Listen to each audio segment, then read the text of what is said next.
Now, in other news, President William Ruto now says the national government is ready to finalize the handover of devolved services that are yet to be transferred to county governments. The president also committed to ensure timely disbursements to counties as the devolved system of government begins its second decade. He spoke as he presided over the first biennial devolution conference in Eldoret in Uasin Gishu County. And as our very own Brenda Wanga reports, the president remained non-committal to the county's plea for more money.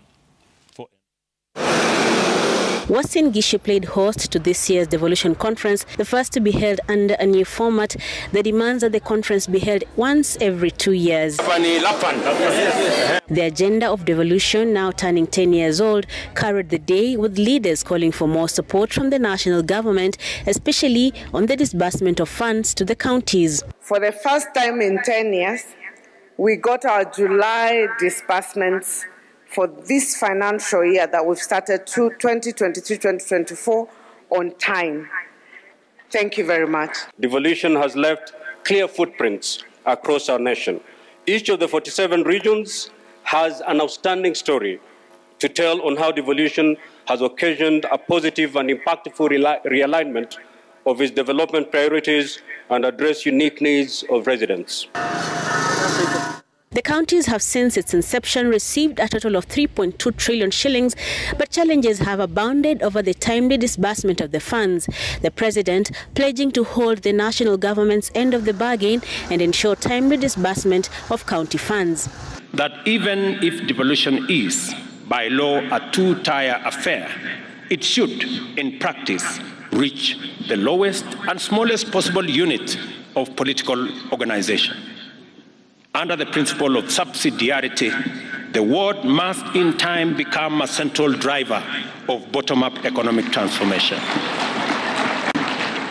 The implementation of the devolution agenda has also been slowed down with the reluctance or delay in handing over all devolved functions to the counties. The president now says this could be settled within the next 60 days. We made a commitment that we are going to analyze and frame all the remaining functions that are still being discharged by national government and transfer them to the counties. I am very happy that between the national government and the committee that is responsible for that job and the other stakeholders, we have finally agreed on the functions that should be transferred. An analysis is going on the funding that will accompany the transfer of those functions. And I am told that in the next 60 days, we should be able to transfer all the remaining functions to our counties. But while promising to empower the counties more, the president also sounded a warning to counties over mismanagement of funds by the devolved units, urging them to spend prudently what is allocated to them. Any person implicated in the loss of public funds, whether in the national or devolved government, must encounter the punitive consequences of their action in full.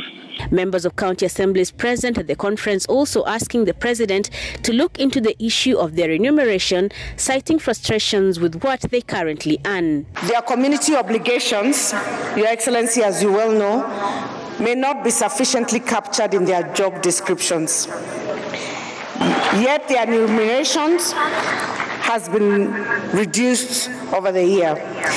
Your Excellency, you can imagine those who are county assembly members in the previous and ran again to be re-elected, only to come and find that their terms had been reduced. I know, Your Excellency, that you're wise, you're kind, you're long-sighted, visionary. Your resolve is all that is required. We need our money to serve people. Sisi ndo tunaumia. MCA ndo first casualty na nitarirudia bwana waangalie mambo ya MCS. Tusikuja hapa kufurahishana, tutakuja hapa kuoneshana meno. The balance is between increasing the salaries of those of us who have jobs or creating opportunities for the 4 or 5 million who do not have a job. That is the conversation we must have. The conference continues tomorrow, with the former Prime Minister Raila Odinga expected to address the delegates. And there we go. Well, the baby that is devolution is now 10 years old, and opinion is divided on whether this child should be crawling, walking, or running. But one thing that most stakeholders agree on is that the child is showing progress. Brenda Wanga, Citizen TV in Uasin Gishu County in Eldoret Town.